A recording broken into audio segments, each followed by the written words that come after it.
अभी हम लोग देखते हैं डाटा हैंडलिंग। ठीक है, तो डाटा हैंडलिंग देखने से पहले हमारा डाटा कैसे बनाना है, किस तरह से बनाना है, क्या करना है, डाटा में क्या क्या है डाटा हैंडलिंग में। ठीक है, यूनिट 3 का है डाटा हैंडलिंग पढ़ना है। ठीक है, तो डाटा हैंडलिंग पहले बेसिक कॉन्सेप्ट जान लेते हैं कि डाटा हैंडलिंग है क्या चीज़। ठीक है, जिसमें जैसे डाटा आर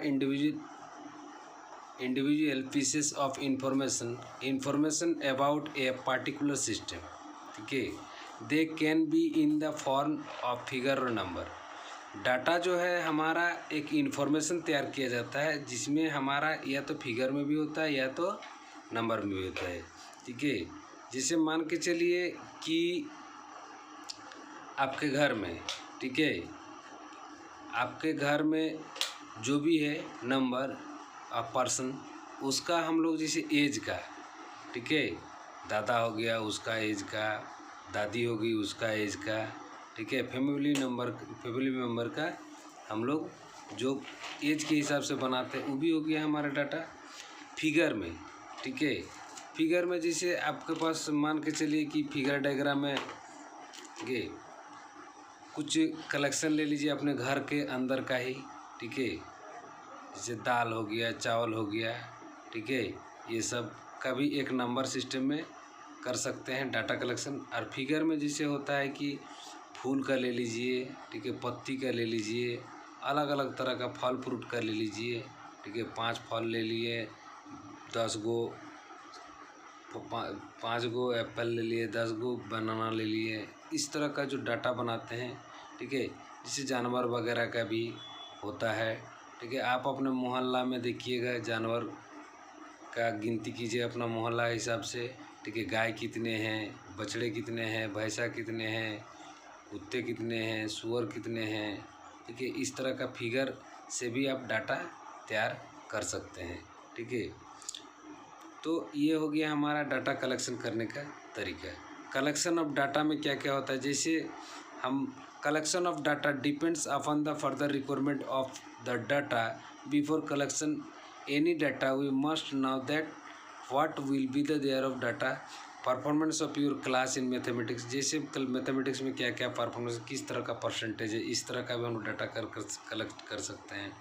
ठीक है, performance of India in football और इन क्रिकेट, फुटबॉल में, क्रिकेट में, इस सब का डाटा कर सकते हैं। जैसे मान के चलो कि जैसे क्रिकेट मैच में आप लोग जानते हैं धोनी को, ठीक है, कितना मैच जीता है, कितना मैच हारे, कप्तान थे तो। अब विराट कोहली है तो कितना मैच जीते, कितना मैच हारे। और उसके बाद सौरव गांगुली के बारे में जानते हैं, उसके बारे में भी आप कितना मैच जीते हैं, कितना मैच हारे हैं, क्या इस तरह से डाटा कलेक्ट किया जा सकता है। ठीक है, आप family literacy rate in given area, ठीक है, कितना में कितना आदमी रहते हैं, इस तरह का। Number of children below age of, जैसे उम्र के हिसाब से। ठीक है, आपके मोहल्ला में देखिए, आपके घर में देखिए, आपका समाज में देखिए, आपके आस पड़ोस में देखिए। ठीक है, इस तरह से हम डाटा कलेक्शन करते हैं। ठीक है, ऑर्गेनाइज ऑफ डाटा, ऑर्गेनाइज किस तरह से करते हैं डाटा को। ठीक है, जैसे डाटा का ऑर्गेनाइज आप असेंडिंग ऑर्गेनाइज मतलब जैसे एज के हिसाब से कर सकते हैं, जैसे 25 साल का, 20 साल का, 18 साल का, 15 साल का, 10 साल का, उम्र में कितना आदमी है, क्या नहीं है, इस तरह का आप कर सकते हैं। ठीक है, तो इसको मतलब एक बढ़िया से ऑर्गेनाइज करना, मतलब इसको बढ़िया से व्यवस्थित करना। ठीक है, ये हो गया हमारा ऑर्गेनाइज ऑफ डाटा। ये तो इससे क्या हो जाता है, हमारा इस तरह से कलेक्शन करने के बाद डाटा को हमको क्या करना पड़ता है, एक ऑर्गेनाइज कर देते हैं, सुव्यवस्थित हम ढंग से इसको बैठा देते हैं। यही हो जाता है हमारा organize of data. Arithmetic mean में मान के चलो कि जो एवरेज निकालते हैं। ठीक है, मान के चलिए कि आपका घर में, ठीक है, कि आपका उम्र है, आपकी बहन का या भाई का उम्र है, माता पिता का उम्र है। ठीक है, जितना उम्र है सबको जोड़ देंगे टोटल नंबर से, उसको टोटल नंबर ऑफ पर्सन से उसको हम डिवाइड कर देंगे। तो इस तरह से जो करते हैं हम एवरेज, जिसको बोला जाता है एवरेज निकालते हैं, वही हमारा हो जाता है अर्थमेटिक मीन हो जाता है। The mean is the average of the number of observation. To calculate mean we have to divide the sum of the value of the observer observation by the total number of observation. ठीक है, total का जितना भी है उसका सम करके total number of observation से हम उसको डिवाइड कर देते हैं। तो इस तरह से हम मीन निकालते हैं। एक यहाँ पर हम क्या कर दिए, फॉर्मूला लिख दिए, अर्थमेटिक मीन बराबर sum of all observation by number of observation. ठीक है, तो जैसे हमारा आपके क्लास में 40 भैया बहने हैं, 45 से 50 है भैया बहन, टोटल नंबर ऑफ ऑब्जर्वर कितना हो गया, ऑब्जर्वेशन 50 गो हो गए, 50 गो ले लिए। तो अब सबका एज को हमको एक मीन निकालना है। तो मान के चलो किसी का 10 साल, किसी का 15 साल, किसी का 20 साल। ठीक है, इस तरह का 5 साल, 12 साल, 11 साल जो भी होगा उसको एज को सम करेंगे और टोटल नंबर ऑफ जितना स्टूडेंट है उससे हम डिवाइड कर देंगे तो अर्थमेटिक मीन निकल जाएगा। रेंज हो जाता है कि मीन का जो हाईएस्ट हो जाता है, ठीक है, जो सबसे ज़्यादा एज का होगा और जो सबसे कम एज का होगा, दोनों का बीच का डिफरेंट को ही हम लोग बोलते हैं रेंज। ठीक है, ऑब्जर्वेशन में जो भी लॉन्गर नंबर होगा और स्मॉलेस्ट नंबर के बीच का जो होगा डिवाइड कर देंगे, वो हो जाएगा हमारा रेंज हो जाता है। मोड में हो जाता है कि टेंडेंसी। ठीक है, different central tendency are use mode tells the number of observation which occur from more frequency. Mode, ठीक है, मोड होता है बहुलक। ठीक है, मान के चलिए कि जैसे इसको हिंदी में बहुलक बोलते हैं और अर्थमेटिक मीन को तो इसे माध्य बोलते हैं। ठीक है, तो माध्य जो होता है जो बीच वाला होता है उसको मीन बोलते हैं। ठीक है, मोड में जैसे बहुलक, मान के चलिए कि आपका 50 बच्चे हैं, 50 बच्चे में से 11 साल का उम्र का 20 लड़का है, तो हमारा 11 साल का जो लड़का 20 को है वही हमारा मोड हो गया। ठीक है, क्लियर। तो 11 साल का मान के चलो 20 लड़का है, बाकी 12 साल का है, कम है, जो अधिकतर मैक्सिमम नंबर को जो बताएगा। ठीक है, वही हमारा मोड हो जाएगा। ठीक है, मीडियन हो जाता है, पहले उसको असेंडिंग और डिसेंडिंग ऑर्डर में बैठाते हैं।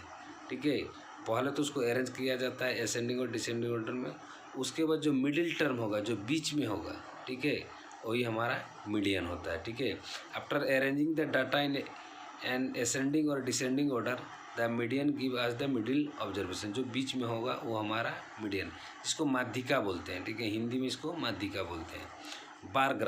बार ग्राफ में, ठीक है, जैसे बार ग्राफ में ग्राफ को हम 3 टाइप में बांटते हैं। ठीक है, बार ग्राम, हिस्टोग्राम और पॉलीगन। ठीक है, तो हमको अभी बार ग्राफ पढ़ना है। ठीक है, ना हिस्टोग्राम पढ़ना है ना पॉलीगन पढ़ना है। ठीक है, तो बार ग्राफ में एक बार ग्राफ होता है, एक डबल बार ग्राफ होता है, तो और एक कंपैरिजन बार ग्राफ होता है। तो कंपैरिजन भी नहीं पढ़ना है हमको, बार ग्राफ पढ़ना है। तो बार ग्राफ में हम क्या करेंगे, अकेले एक यूनिट करके ले करके अकेले लेंथ और ब्रेथ के हिसाब से उसमें जो रेक्टेंगल आकार का बनेगा, रेक्टेंगल या स्क्वायर आकार का बन जाएगा, वो हो जाएगा हमारा बार ग्राफ। ठीक है, इसको हम लोग ग्राफ पेज पर करते हैं। ठीक है, इसको हम लोग ग्राफ पेज पर करते हैं, ये ग्राफ पेज पर ही बढ़िया से हो जाएगा। ये जो हो जाता है, ठीक है, ये इसको बोला जाता है हमारा फ्रीक्वेंसी। एक डाटा होता है, ठीक है, डाटा में पहले होता है हमारा क्लास इंटरवल, उसके बाद होता है फ्रीक्वेंसी। जिसे डाटा कलेक्शन करते हैं उसको कैसे लिखते हैं, डाटा कलेक्शन को भी हम लोग लिखेंगे पहले, ठीक है, इंटरवल में, क्लास इंटरवल में, उसके बाद फ्रीक्वेंसी, उसके बाद टेलीमार्क में लिखते हैं। ठीक है, टेलीमार्क हम थोड़ा सा आगे बताएंगे। ठीक है, तो बार ग्राफ को पहले जान लीजिए। ये जो एक्स एक्सिस होता है, ये एक्स एक्सिस होता है क्लास इंटरवल, और ये जो वाई एक्सिस होता है ये होता है फ्रीक्वेंसी। मान के चलिए कि आपका घर में, ठीक है, पुरुष है ना, पुरुष है 3 गो, तो 3 गो से दर्शाती है। मान के चलिए आपका घर में महिला है, ठीक है, महिला है 5, तो 5 का घर में दर्शाती है इसको।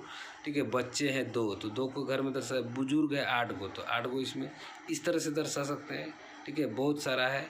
ठीक है, जैसे आपका घर में जनवरी महीना में, ठीक है, दाल का खपत मान के चलो 3 किलो हो गया है, केजी में भी कर सकते हैं, लेंथ में आपका लेंथ में भी कर सकते हैं, हर एक तरह से ये बार ग्राफ बनता है।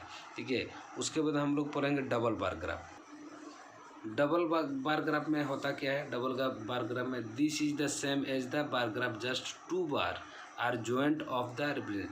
इस तरह से जुड़ा इसमें कंपेयर होगा। ठीक है, मान के चलो कि आपका घर में, जैसे आपका परिवार में, ठीक है, शर्मा परिवार में, ठीक है, शर्मा परिवार में 3 गो पुरुष है या 4 गो, 3 गो महिला है, 4 गो पुरुष है।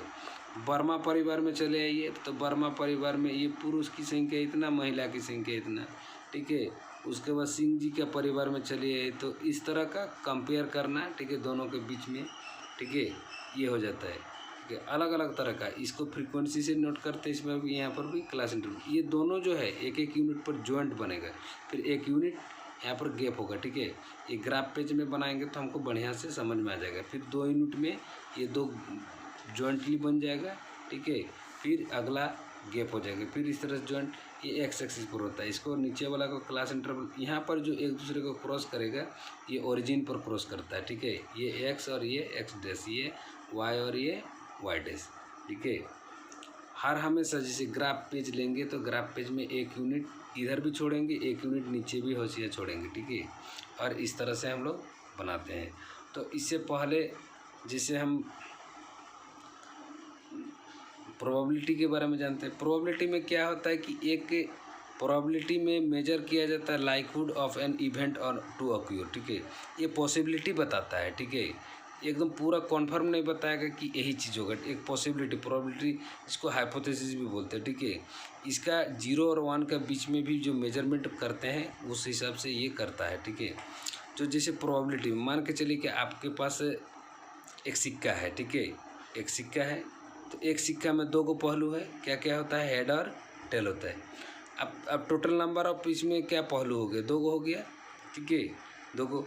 अब हेड आने की प्रायिकता, तो एक ही बार ना हेड आएगा कि 2 बार आएगा, नहीं आएगा, एक बार आप उछालते हैं रैंडमली, ठीक है, इसको तो एक ही बार आएगा, तो इसका प्रोबेबिलिटी हो जाएगा 1/2 हो जाएगा, ठीक है। अब मान के चलिए जैसे आप इस तरह से भी कर सकते हैं, ठीक है। जैसे एक रेड कलर का 5 गोली लिए, ठीक है, ब्लू कलर का 5 गोली है, ठीक है, और आप रेड हो गया, ब्लू हो गया, ग्रीन कलर का, ठीक है, ग्रीन कलर का 5 गोटी ले लिए। अब तीनों को एक झोला में डाल दिए, ठीक है, और डाल देने के बाद रैंडमली यादृच, जिसको बोलते हैं बिना देखे हुए, आपको निकालना है इसमें से। तो रेड टोटल नंबर ऑफ यहाँ पर कितना हो गया, हमारा बॉल्स कितना हो गया, ठीक है, तो 15 हो गया। अब रेड निकालते तो रेड 5 में से ही तो निकलेगा ना, तो इसका प्रोबेबिलिटी हो जाएगा 5/5/15, ठीक है। अब ब्लू निकालते हैं तो ब्लू निकालने के लिए कितना, 5 को 15 में से 5 को ना निकलेगा, तो 5/15 यानी कि 1/3। इस तरह से हम लोग प्रोबेबिलिटी निकालते हैं, ठीक है। तो ये बेसिक कॉन्सेप्ट जो है हम आपको बताते हैं, ठीक है डियर। अब हम जब क्वेश्चन बनाएंगे तो बढ़िया से समझ करके बनाएंगे। तो अभी हम आपको ये जितना भी है मेन जो बेसिक थ्योरी है उसको हम भेज दिए। जैसे जैसे क्वेश्चन बनाएंगे आपको पूरा डाउट क्लियर होते जाएगा, ठीक है। ध्यान दें, इसको आप बना लेंगे। उसके बाद अभी से हम एग्जाम्पल जो है आप बना लीजिएगा, ठीक है। हम एक्सरसाइज बनाएंगे, ठीक है, क्योंकि हमारे पास सिलेबस बहुत ज़्यादा है, इसलिए हम एक्सरसाइज खाली बनाते जाएंगे। और एक्सरसाइज से हर एक क्वेश्चन को हम इंडिकेट करते हुए चलेंगे, ठीक है, हर एक क्वेश्चन को सॉल्व करते हुए चलेंगे, ठीक है। जहाँ पर दिक्कत हो, ठीक है, तो आप हमें कॉल करके पूछ सकते हैं, ठीक है। स्कूल टाइम में स्कूल का नंबर है उसमें कॉल करके पूछ सकते हैं, अपना पर्सनल नंबर है उसमें भी कॉल करके पूछ सकते हैं, ठीक है। जहाँ भी आपको दिक्कत लगे, जो समझ में नहीं आता है, कोई भी डाउट हो, ये और जब से कॉपी मंगाया जाएगा, कॉपी चेक किया जाएगा, तो उस समय भी आप ये कर सकते हैं, ठीक है, कि उसमें पेंसिल से राउंड लगा के, जो क्वेश्चन समझ में नहीं आता है राउंड लगा करके रखिए, स्कूल आइए, ठीक है, स्कूल का टाइम पर आप हमसे पूछिए, आपको सब डाउट क्लियर हो कर देंगे, ठीक है। Thank you.